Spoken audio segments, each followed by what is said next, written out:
Hey everybody, welcome back to LegalSpeak. I'm the Law Morris, and today we're going to be discussing platform agnosticism. Before we get started on all those agnostics out there, I gotta plug some content. Make sure to check out our video game podcast, HardReset. This week we discussed controllers and how we control games, and our movies podcast, No Refunds, the podcast that watches bad movies so you don't have to. You can subscribe to those on iTunes, Spotify, or iHeartRadio. You can also find everything we do all in one place over at coldnorthpro.com, so go check it out. Now, on to today's actual topic of discussion, platform agnosticism. The vast majority of people that play video games own and have some sense of loyalty to one platform over all others. This is a perfectly acceptable decision, but when it becomes annoying is when those people start to put down other platforms and what they have to offer. It's this vitriol that led to what we all know today as the console wars. When you think about where the console wars and any platform loyalty originated, it really can be traced back to when we were all kids and our parents would only buy us one console. Suddenly, if you were a Super Nintendo kid, you were forced to come up with reasons as to why Super Nintendo is better than a Sega Genesis. And on the flip side, if you were a Sega Genesis kid, your parents clearly didn't love you. Whichever platform we got is the one that we would fight tooth and nail to prove was better, because we all wanted to have the best.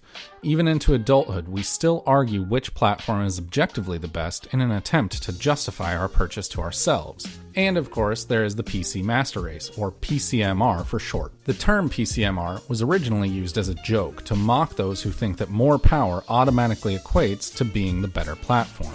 Since the inception of the concept of the PCMR, the joke has died off, and all we're left with is a bunch of idiots who use the term unironically. The entire point of the initial joke was to point out that while yes, massive amounts of hardware power is excellent, and can make games look fantastic, a bad game is still a bad game no matter how good it looks. In my own personal experience, there is no more ridiculously faithful fan base than the PCMR. Now excuse me while I step up on my soapbox for the next few minutes. Platform agnostics are the best people for both the games industry and the community. There are plenty of perfectly valid reasons to not be platform agnostic. Monetary restrictions, time limitations, or a general lack of interest in the hobby. And that is all completely understandable, and I would never suggest to those people that they become platform agnostic. The people who I would try to reach are the ones that upgrade from one piece of hardware to another, slightly better piece of hardware within the same platform ecosystem before seeing what competing platforms have to offer. If you upgraded from a PS4 to a PS4 Pro or an Xbox One to an Xbox One X before buying the alternative machine to see what it has to offer,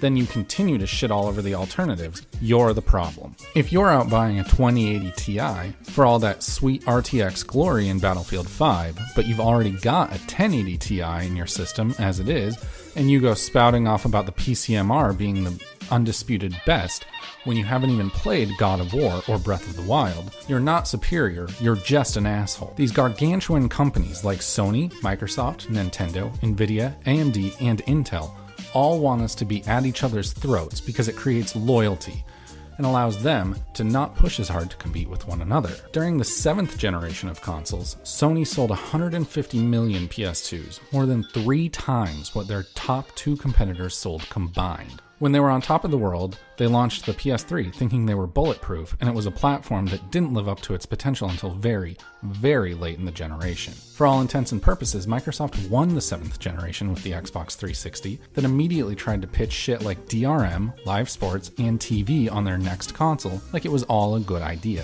When companies aren't forced to be hungry, they deliver subpar products, so please, don't pledge your loyalty to one hardware developer and swear you'll buy whatever they make next because what they're making now is the best. Keep an open mind. I love my PS4 Pro, and it's undoubtedly the platform I play the most right now. But the next generation of consoles is creeping up on us, and I won't be the least bit surprised if I jump ship and play whatever the next Xbox has to offer, because the board is set, and Microsoft seems to be moving pieces in a good direction already. Ultimately, don't swear a blood oath to one platform or another. Sony and Microsoft don't care about you as a person.